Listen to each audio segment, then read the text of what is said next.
So, welcome everybody to Mind Shifters Radio. And today is Monday, April the 6th, 2026.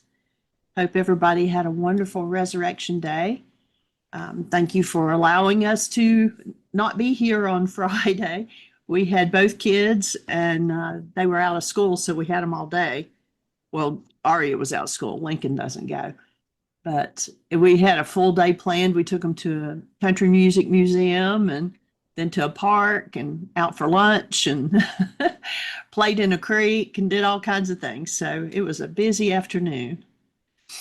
So Great. anyway, so I'm going to say welcome, Michael.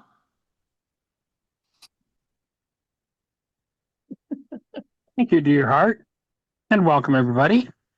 Delighted, honored that we get to be here one more time. We're having some beautiful spring weather. It looks like our last frost date has passed. At least the 10-day forecast indicates that we're going to get past our traditional last frost date before we hit those low temperatures, which is wonderful. And our newly planted trees are budding and leafing, and garden's getting ready.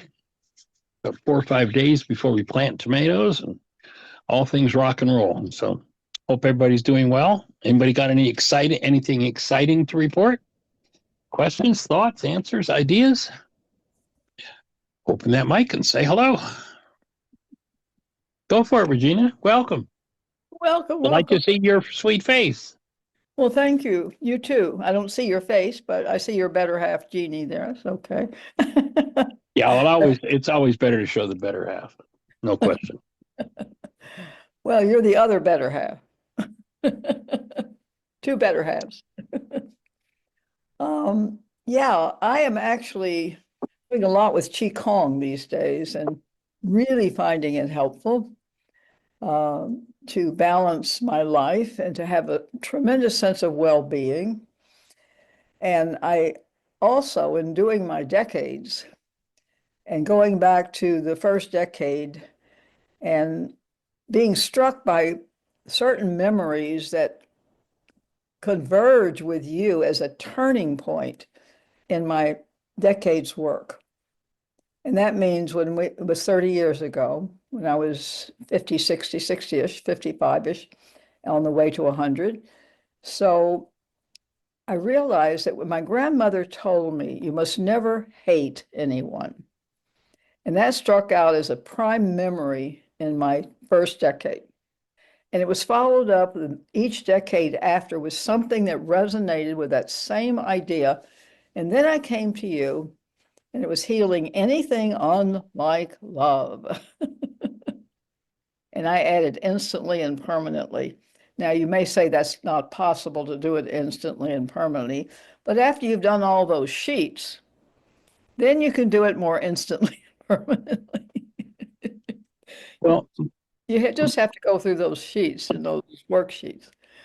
yeah, my take would be that each piece of work that we do instantly and permanently heals whatever that piece of work is that we do. Exactly. It's just that when you recognize, like, how many generations of information, energy, suffering, pain, trauma, loss. I mean, there's a group in Toronto that did some research on war, and their take was that since the beginning of recorded history, humans have killed approximately 6 billion other humans. When you think of that's what's in our genes, and in just 30 generations, there are 1.6 billion people in our genes, there are many, many, many, many layers to be processed through. But each piece that we do, I think, is done. And sometimes if we do a piece of work, if we're at a vitality level where we can do it, let's say a level 4 piece of work, and our vitality goes from, our vitality meter goes from 1 to 10, then there's still the level 5 level work, the level 6, the level 7, the 8, the 9, and the 10 to work through for all those generations. And I've been talking with someone just over the last few days who's been doing this work for about 30 years and has hit a really deep, really like depressing, has done this work for a long time and come up to some very high, wonderful places. And due to a trauma that one of his children went through, took him just right back to some of the deepest historical traumas of his life. Wow. And, I had some concern for him in the conversation. Geez, hold on, you're going through this, but the courage it takes to go to that depth and to deal with that level of trauma so that the generations can be freed of it is monumental. But it takes huge courage. And I certainly, you can certainly understand when you go back 2,000 years ago and Yeshua tells this group of disciples, the inner circle, what they're to do. And it doesn't record exactly how many left, but at least it sounds like, without exact numbers, at least 2/3 of them left. And their whining was, too hard a saying, who can hear it? And literally then what it says is, and they walked with him no more. They just left. So the courage that it takes to go to that depth is monumental, and it doesn't happen overnight. Yeah, for sure. And your grandmother or your mother was very wise to give you that advice about hatred. Wow. Yeah. Well, I was looking for the things that have kept me connected with God, or whatever you want to say it. The things that have always resonated through the soul journey. And so whatever we name it, in my Tao work with the Confucian work and going back to the dynasties and all of the horrors of the dynasties, which are very much like today. This was 2,500 years ago. So, right. Yeah. So, and I sort of said, do we ever get through this? And of course, we say it's going to take another 10,000 years for us all to get through it. But that'll be the end of the planet, and then we'll start all over again. I don't know. But anyway, I love the work, and I just love that you keep doing it. So love is the word. Love is a question, and love is the answer. Absolutely. And, when you talk about the traumas back in those old dynasties, I was just writing this morning, there's an educator historian who is doing some work around the whole racist game that's happening on the planet. And one of the things she points out is that there was not even a legal existence of a white race in the world until the late 1600s, when a rebellion, the thing called, if you remember, the Bacon Rebellion occurred, and white and black indentured servants and slaves got together and revolted against the conditions they were living in. Jeannie and I was just talking with Jeannie. We were in Jamestown back, I don't know, we did a vacation up there 6 or 7 years ago. It was an awesome place to visit. And they have a park there. And in one of the rooms where they have displays, they have comments from different historical figures. And there's one comment there that from a man who was a tax collector from Britain who came over here to the colonies. And his comment was that the indentured servants that came from England would have been better off dead than the conditions they were living in.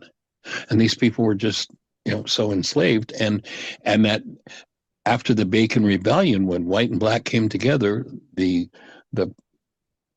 billionaires of the day, same game as is going on right now in America today, the billionaires of the day created quote unquote laws that defined white and black and gave the indentured whites a few privileges, like blacks can't carry a gun, but you can.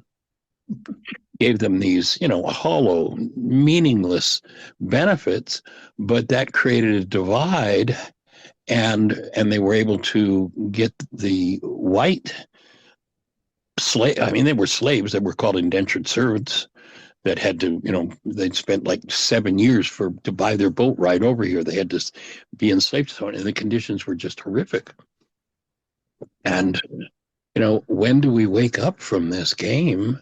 And how, like, that old song title comes to the back of my mind. How long has this been going on?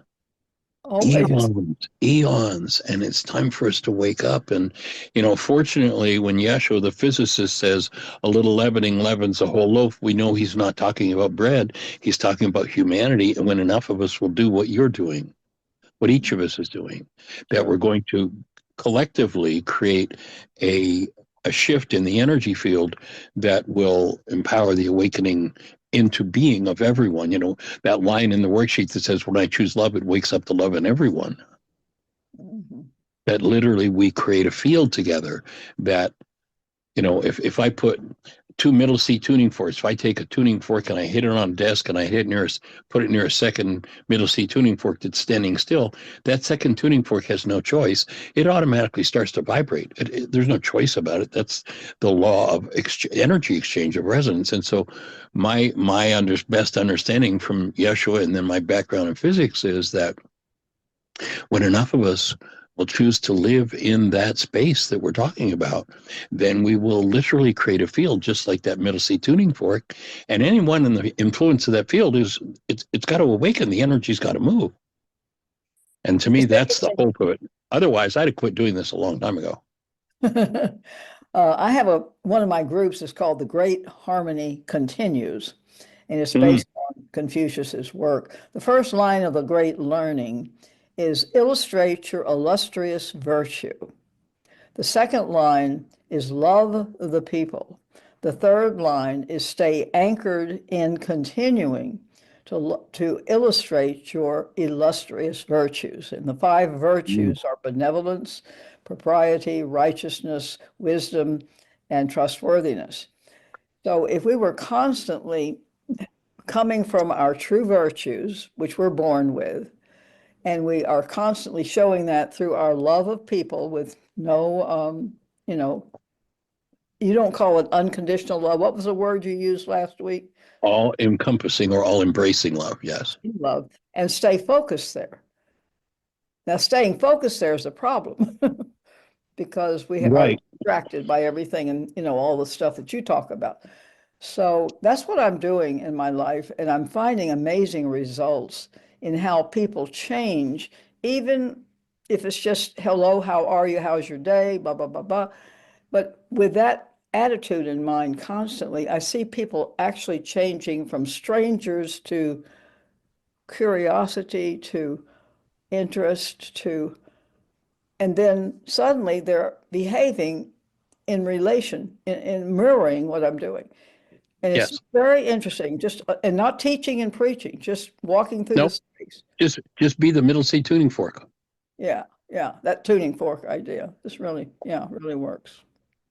One of the challenges to that, and it's built into our brainwashed language, is, and I would put it into the context of what you just shared of Confucius' work, is that we've been taught and brainwashed into believing that love is something that we do rather than something that we are.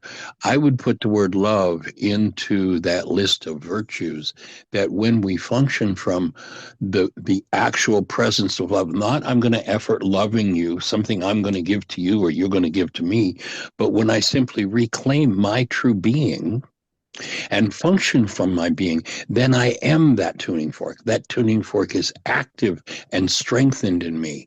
If I call what I'm doing loving someone, that tuning fork doesn't have to be active in me. I don't even have to know it exists. Exactly. I just say, well, I do nice things for them and therefore I love them. And that's what most people say. I love you so much, but what they call love is really nothing more than conditional approval, unless they've discovered themselves as love. It's conditional approval because you'll watch the minute that somebody does something that violates a goal that a person holds for that other person, love can in an instant turn to hate or appear to. And it isn't love that turns to hate, it's approval that turns to hate. We need to clean out, the Vladimir Lenin, at least it said, one of the comments that he made, and this is a guy who's responsible for more deaths on planet Earth than anybody in history. Who is that? And Vladimir Lenin. Oh, And what he's reputed to have said, although there's some argument whether that was his exact quote, is that if you change the meaning of people's words, you can destroy their culture. When love becomes a verb, something I'm going to do to you, and usually it will be is if I approve of you, and the minute I stop disapproving, I remove that, and love turns to hate. So it was never love in the first place.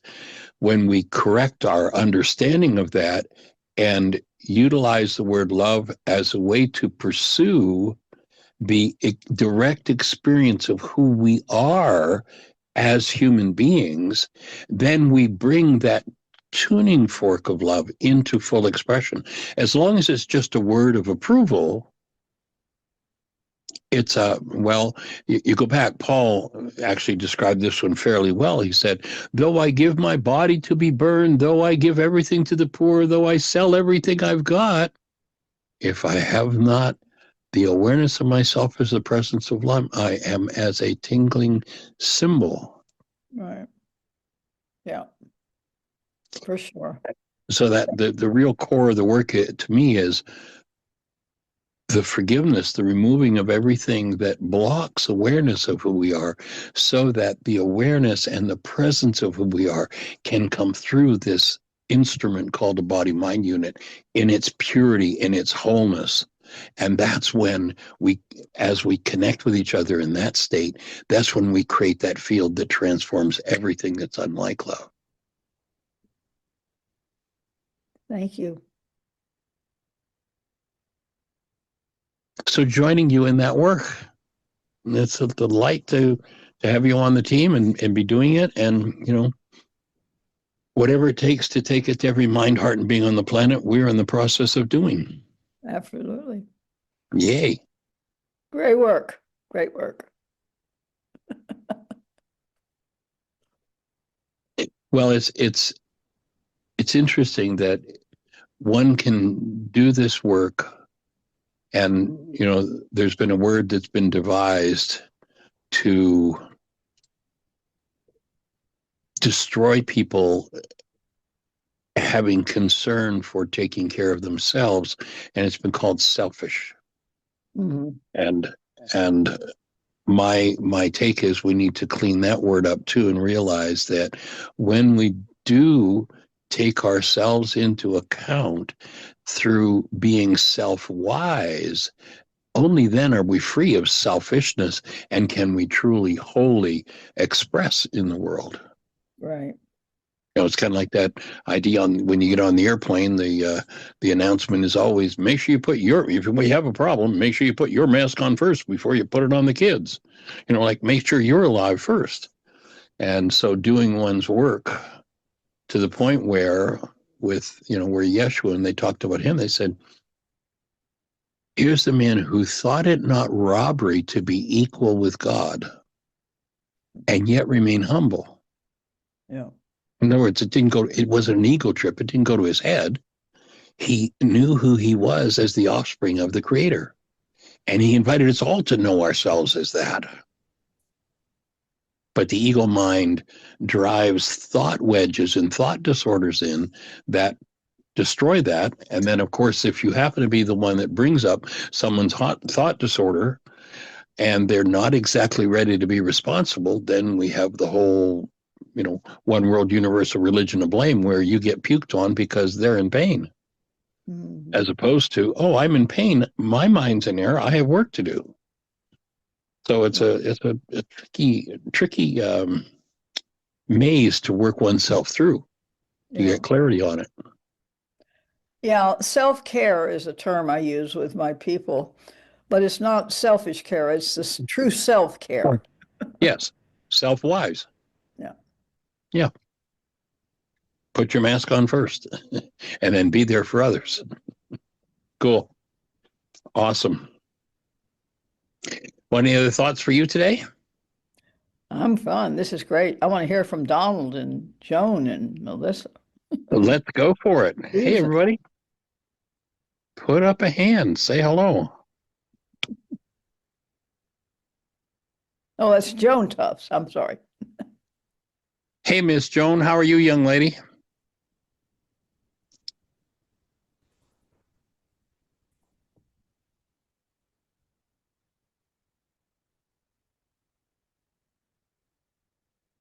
Can you? You're gonna hit your mute. You're gonna hit your. Oh, there you go, Joan. Your mute button's open.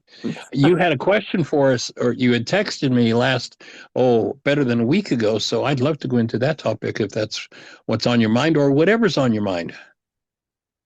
Well, Michael, I can't remember what I texted you. Well, I do. I remember very well what you texted me. Your question that you had asked is basically, how does this relate to what you're doing? And you had sent me a video of a man who had his hands on his head and literally was, in the context of our language here, was realigning his antenna. He was saying if you hold early traumas, and basically what he was doing was doing some, what you've learned in the intensive is energy field work. He was doing energy field work on himself. And yes, absolutely. Right on track. Yeah. Yeah, I've seen several of his videos, and every time I do, I think I've got to start setting aside money so that I can go to your next intensive. Yeah, I love that field work with the breathing. Yeah, I feel fortunate to have the background that I have. And one of my earliest arenas, actually, I started when I was about, I would have been in grade 10. So I'd been about 17. And I had a friend lived across the street from me, and he wanted to get a sound system hooked up. And I didn't know anything about speakers or sound systems or anything. And one day he and I went up to, after school, we went to this electronics shop to see if we could buy some speakers, and we were going to build a speaker system. And it was just this little tiny shop, and there were two guys working in it. And one of them was, hey, you look like a big, strong guy, and I got to deliver this TV back to somebody's house. Would you mind driving with me down the street and, helping me drop this out? And I was like, sure. And I got in the truck with him and went and delivered a TV. Well, that opened the door, and I basically ended up working there for the next 2 years of school.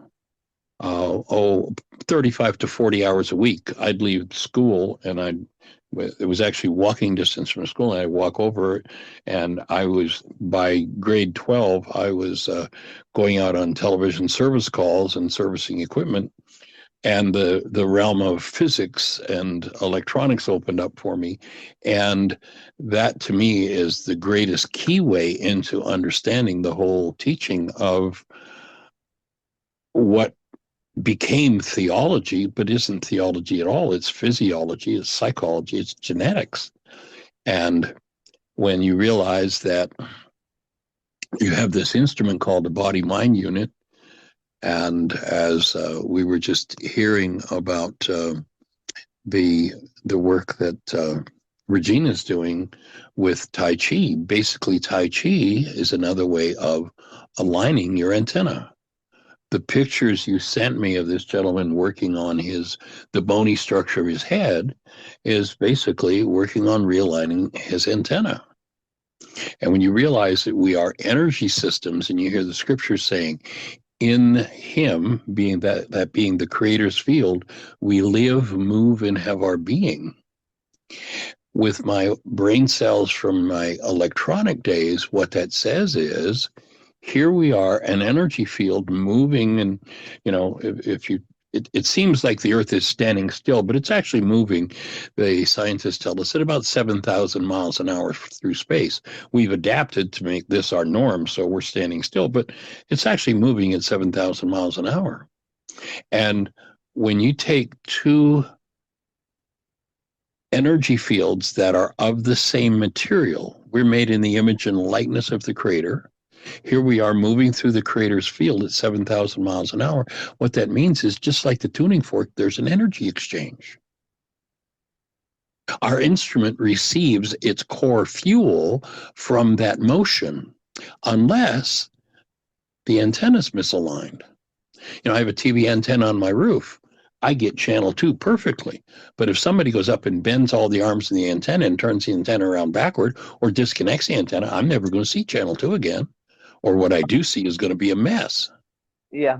If this literal, I'm talking now literal, physiological antenna, which is the bony structure of our bodies, is physically or emotionally traumatized and out of alignment, then there are energetic patterns that we just don't have access to. There's information, there's life, there's aliveness that we just don't have access to until we come back into alignment. And so when I first started to, when I first discovered still point breathing some 45 or so years ago, one of the things that from there on I started to watch for in any training that I did, I'd be doing seminars every other weekend on something to do with what I was learning in the medical realm. And one of the things I watched for once I discovered still point breathing and realized how magnificent that space is, where we are energetically aligned enough that we are free of resistance.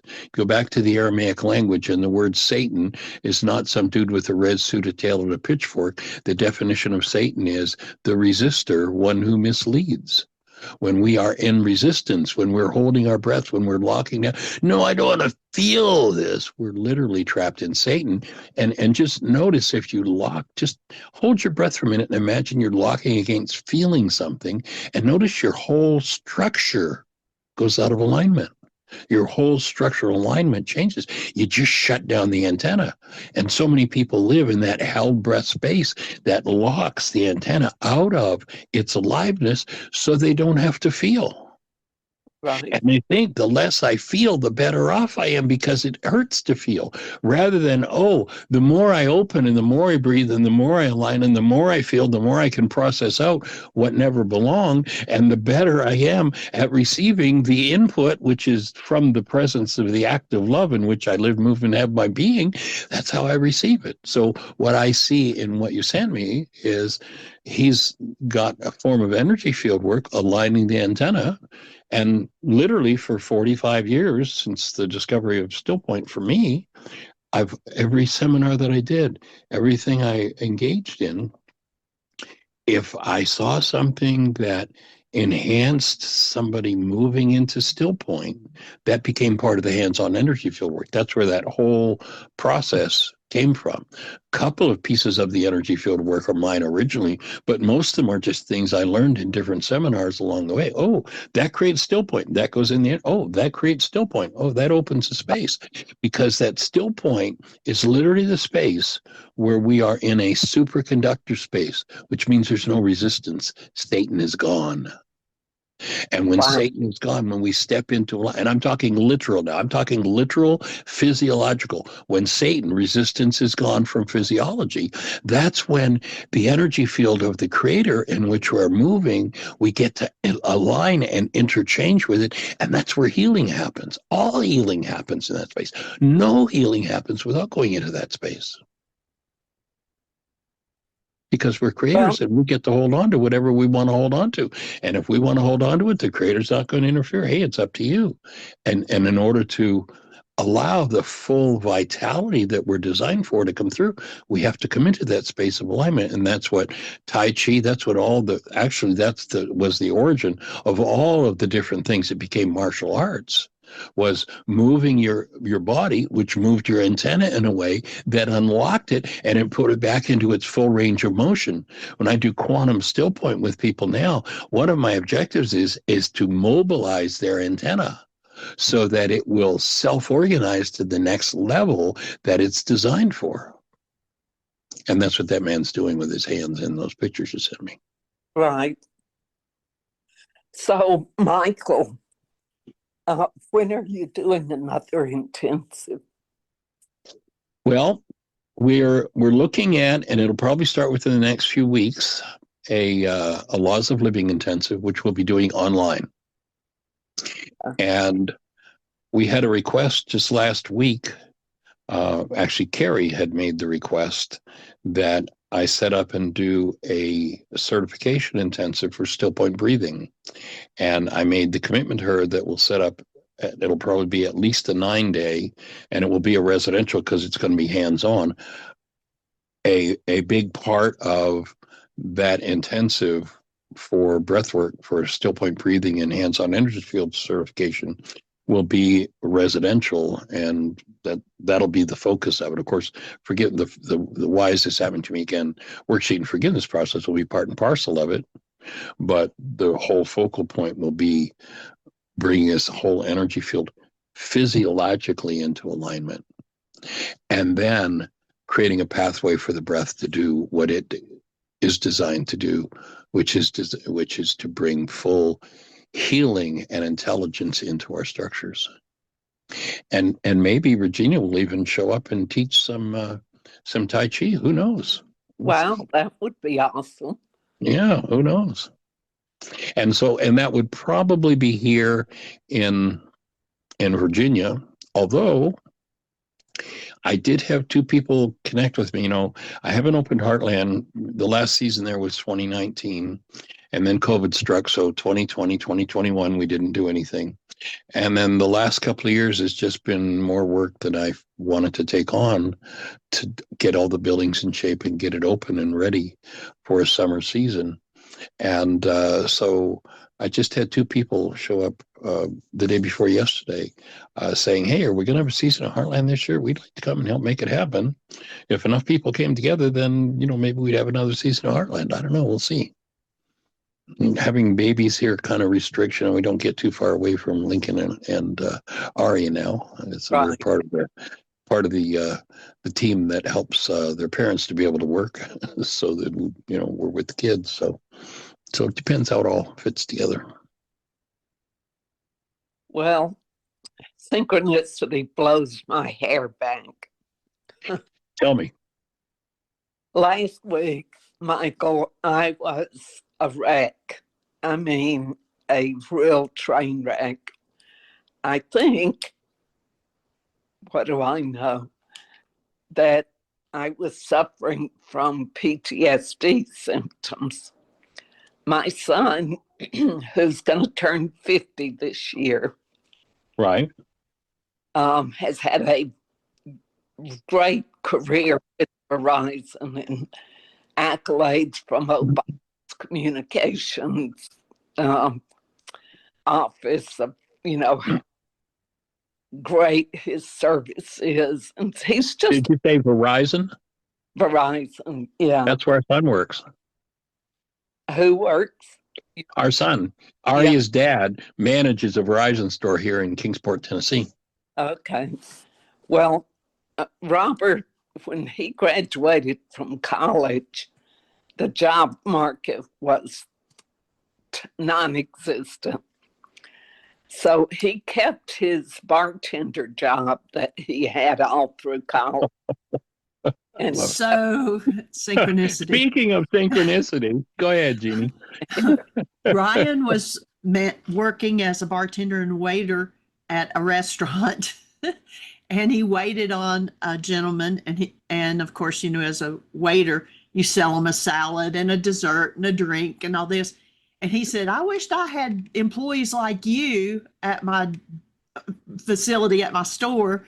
He said, you're a great salesperson. And that's how he got the job at Verizon, was by waiting on the manager in the restaurant. Right. So Robert slept on my mother's sleeping porch and traveled back and forth to Montevallo, where he graduated, attending bar while he looked for a job. And finally, he got this job in a Verizon retail store that any kid with a high school degree would have qualified for. So it was a job. He took it. And Right. he's just so, his presence is so comforting, and he immediately elicits trust because he is very trustworthy. And people would walk into the store and immediately assume he was the manager. Right. So Verizon sent him to some training in Atlanta. And then within about 6 months, they told him they wanted to promote him. Would he be willing to move to DC, which is where I raised him for 25 years. And Great coincidence. right. And he loves DC. So he's worked with them. He's left Verizon twice. They've actually hired him 3 times. Really? But which, usually companies don't want to hire you back if you leave. Right.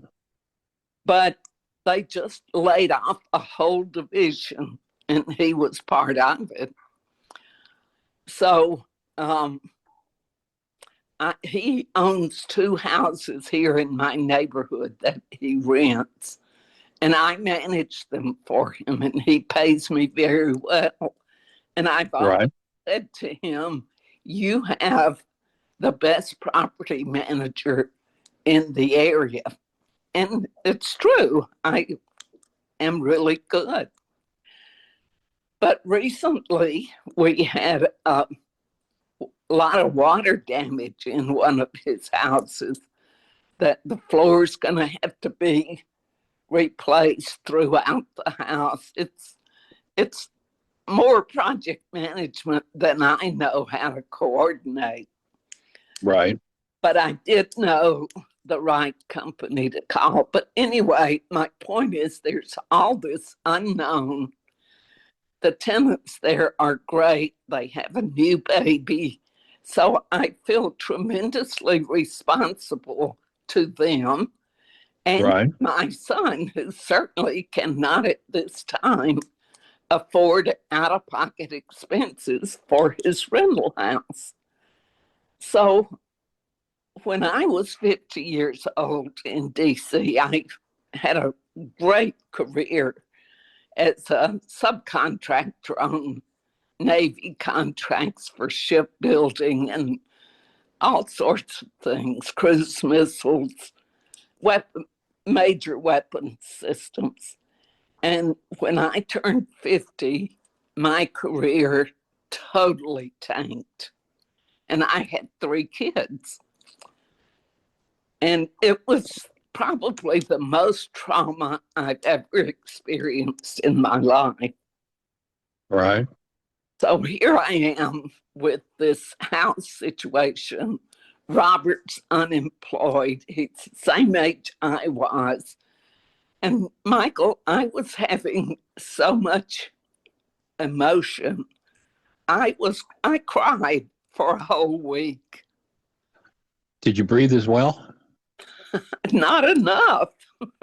Not enough. Anyway, my other son caught me in one of these crying fits. And I said, I think this is PTSD. So I called my family care doctor and got some medication for anxiety. And I've calmed down a lot so that I can actually do things. But all weekend I was thinking, this is just a stopgap measure so that I can get through the day. Yeah, I hear you. I started this morning, remembering the things you've taught me about nutrition. I've been eating vegetables, drinking a lot of water, being much more conscious about what I put into this body Right. for healing. And seeing, these videos popping up of this guy that does all that body work. Right. And I thought, I got to set it aside the 12 to 1 hour and get, in a position where I have somebody reminding me of these things every day Right. and doing more breathing. But, all these things happen at once. It's just, once I take a step, the universe starts putting things in front of me to support me. And it just blows my hair back how that works. Well, it's interesting that you bring up the idea of heartland. We haven't talked about that in quite a while. And you're talking about the synchronicities. I had mentioned that two people had gotten in touch with me and wanted to come and do a Heartland season this year. And there's a young man that way back in the early days of doing this work when I was on the road, we were up in Michigan City, Indiana, and we met this young man's mother, and she was working. And so he traveled with us for a couple of weeks. He was like 8 or 9, same age as my son at that point. And he traveled with us for several weeks. And, over a period of a few years, we became connected. And, it seems like he's like my son. And back about 20 years ago now, his mother ended up getting lost in alcohol, got in her car and drove the wrong way on the interstate, a head-on crash, and was killed. And that really sent him off the rails, and he kind of just disappeared. And every once in a while, I touch in with him and usually have trouble finding him. And last week, he came to mind, and so I went looking for him. All the phone numbers I had were disconnected, and he was just couldn't find him. But I did have a number for actually his mother's sister, his aunt. And I called her and fortunately was able to reach her and had a long conversation. He said, well, I don't know how to reach him. He's been out of touch with me. But, if I can find him, I'll let you know. And the next day, Jeannie gets an email from his girlfriend, a girlfriend that he had from 20 years ago that he'd broken up with, but got an email saying, oh, a friend of mine and I, we want to go to Heartland. We're ready to do another intensive season there, and we'd like to come do that. So she sent Jeannie an email with her phone number, and I called her and said, oh, how you doing? And I made this assumption that the aunt who lives in Michigan City, where she lives, had called her, because it was just like within hours that email came. So when I talked to her, I mentioned the aunt's name, and she says, oh, yeah, she died a few years ago. It's like, I beg your pardon? Aren't you calling me because she called? No, I just, I was talking to such and such, and, we decided we wanted to do it. So I'm looking for this young man. I call his aunt. I have about a half-hour conversation. We get caught up. We've known each other for years. We get caught up a little bit. And it's like, well, if I can reach him. And then hours later, this email comes in from his former girlfriend. She's been talking to him, and it's he that wants to come back to Heartland. Oh, wow. But she wrote that email. She had no communication from the aunt whatsoever. She literally thought somebody had told her the aunt had died.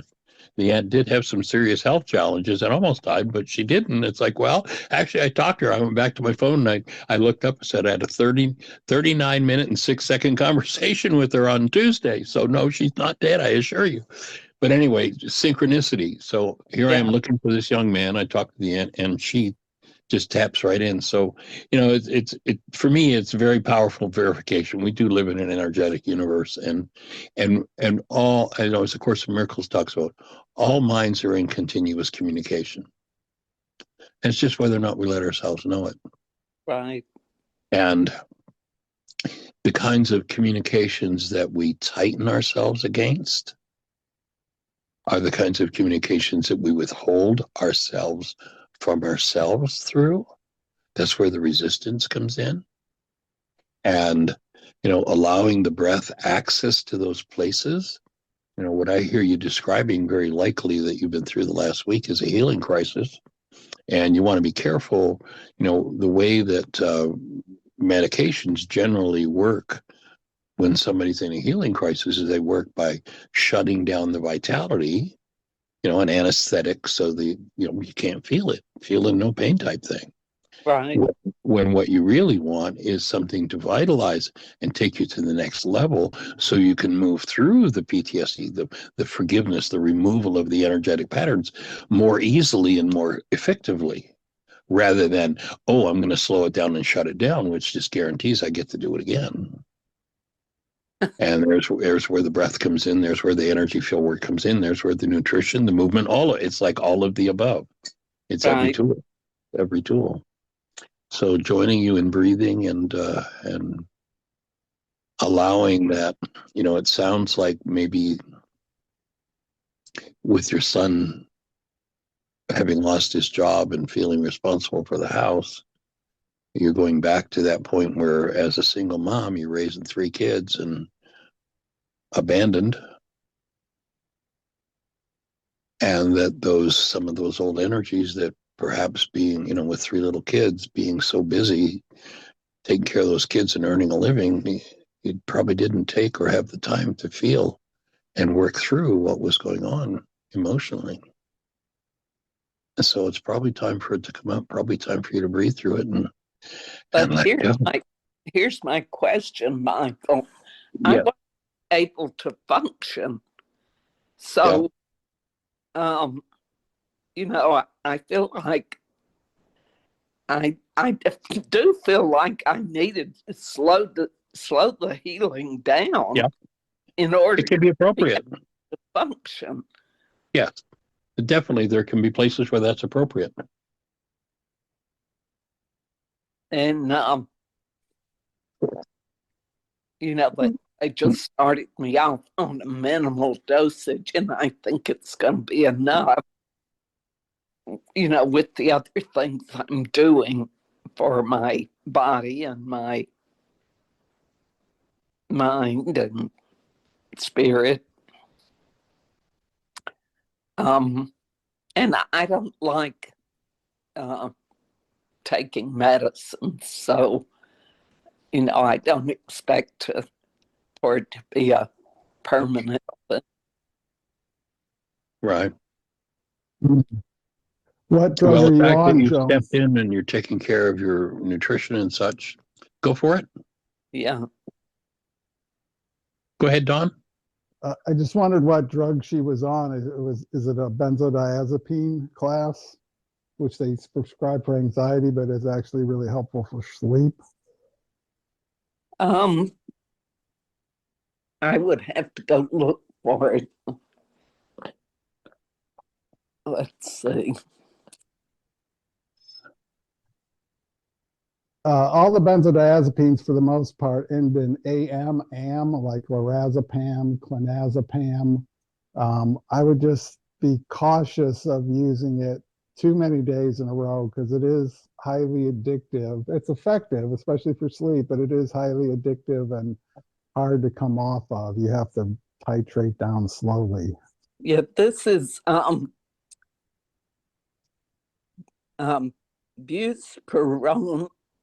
buspirone, Yeah, Buspirone.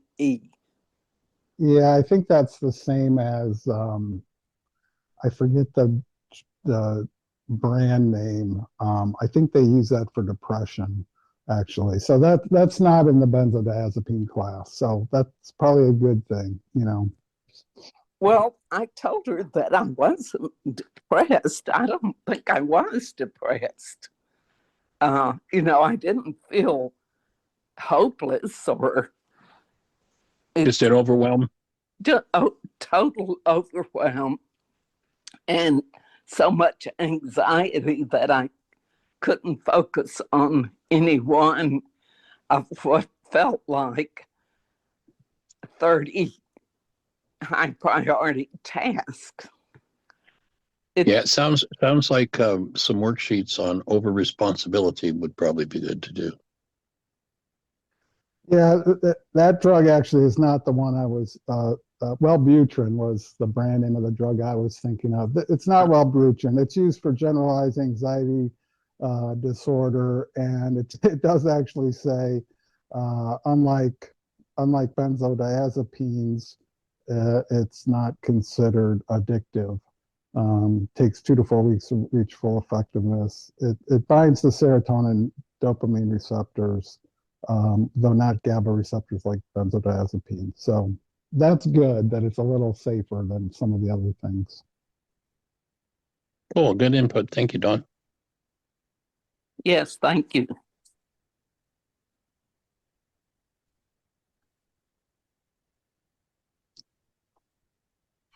So is there a, with what you shared, just questioning and looking for arenas that it might be helpful to work in, is there some place where you're feeling responsible for the stress that your son is under with having lost his job?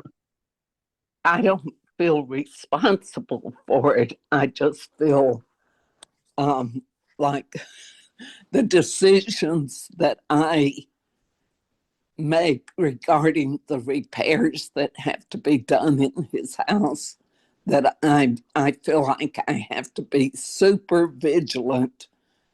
Responsible Responsible about to make sure he's taken care of in the whole thing working out. yeah, right. So if there's some over responsibility, that will tend to cloud your mind. That will tend to put you into that kind of a stress place.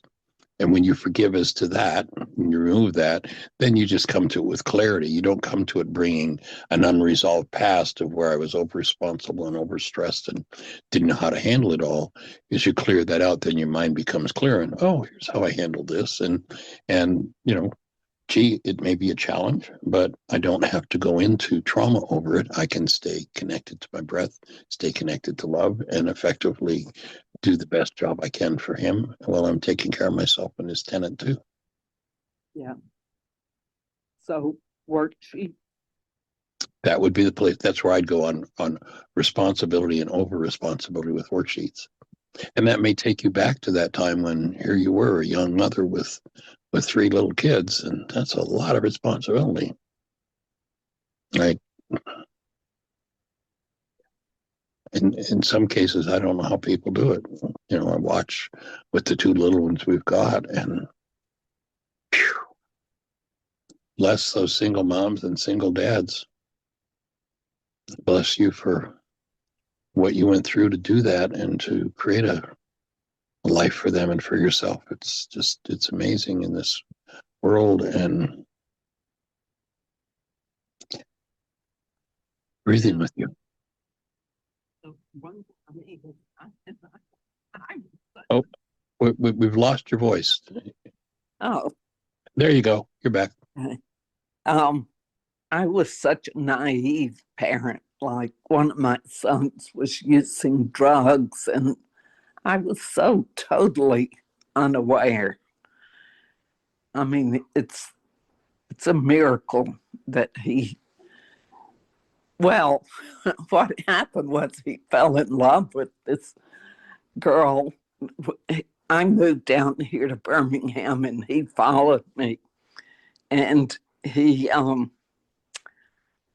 because I had told him that he could not live with me anymore. He had just graduated from high school. If he didn't quit using drugs, that I had to be concerned about his younger sister, not just him.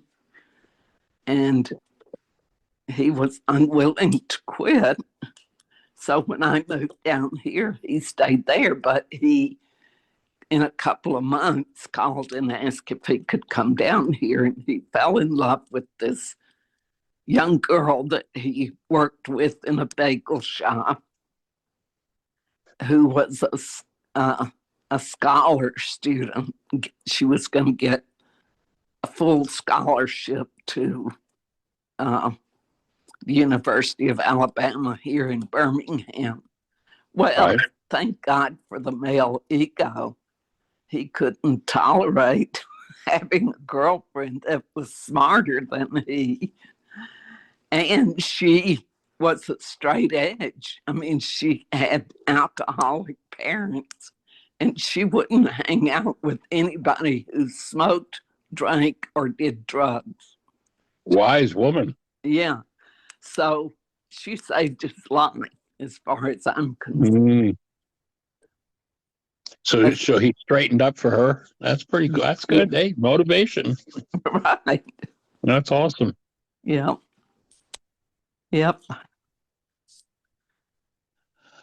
So breathing with you, Mom, I identify here the challenges of just being a single mom is just, especially with 3 babies. Well, my kids were 6, 9, and 11 when their Yeah, dad. 3 babies. Yes. And recently, my daughter, who's the youngest, said, "Yeah, Mom, you did make mistakes. There were things you didn't do that we needed." But she said, "We never, ever, not for a second, doubted how much you cared for us and that we were your priority." And she said, "So, we had some things we had to struggle through, but that wasn't one of them." Oh my goodness, you weren't perfect? Right. See, everybody I know is perfect. It is amazing how we can overlook our own imperfections and see those of others and think that's the problem in our lives, isn't it? But Yeah. that's pretty sweet acknowledgement that she had for you. And Yeah. so, nice work, Mom. That's awesome. Yeah.